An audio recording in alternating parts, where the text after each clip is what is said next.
اس کے باوجود اس کے ماننے والے مکار قسم کے لوگ وہ اتنا تعاون کرتے ہیں کہ اپنی جیبوں سے پیسہ بھی خرچ کرتے ہیں، اپنا وقت بھی نکالتے ہیں اور کوشش کرتے ہیں کہ کسی نہ کسی مسلمان کو وہ قادیانی اور مرزئی بنا لے، کسی نہ کسی طریقے سے وہ رسول اللہ کا مسلمان کو دشمن بنا دے۔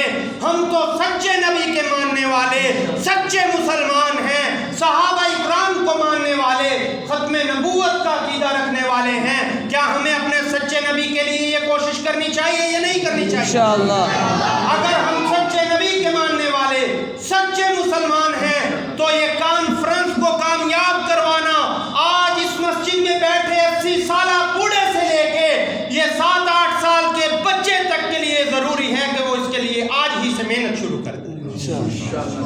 کریں گے محنت انشاءاللہ۔ میرے بھائیوں، یہ بات نہایت ہی اہم ہے، بیان ہو گیا، صرف اور صرف اعلان کے لیے آیا تھا کہ اعلان ہے یہ کہ جو یہ کانفرنس ہو رہی ہے یہ کوئی سیاسی کانفرنس نہیں ہے، یہ کوئی ایسی کانفرنس نہیں ہے جو ایک فرقے کی یا اس کو ایک طبقے کی کانفرنس کہہ دیا جائے۔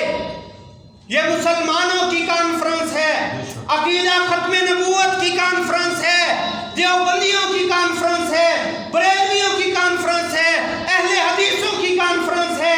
یہ تمام مکاتب فکر کی جو رسول اللہ صلی اللہ علیہ وسلم کو آخری رسول مانتے ہیں ان سب کی کانفرنس ہے۔ تو یہاں پہ جتنے ساتھی موجود ہیں وہ اس کے لیے محنت بھی کریں، کوشش بھی کریں، انشاءاللہ وہ گارنٹی جو ہمارے بڑے دیا کرتے تھے، انور شاہ کشمیری رحمہ اللہ تعالیٰ کی بات یاد آئی۔ انہوں نے فرمایا کہ جو ختم نبوت اور عقیدہ ختم نبوت کے لیے ایک لمحے کا کام بھی کرے گا، کل قیامت کے دن میں ضامن بنتا ہوں کہ وہ ضرور انشاءاللہ جنت میں جائے گا۔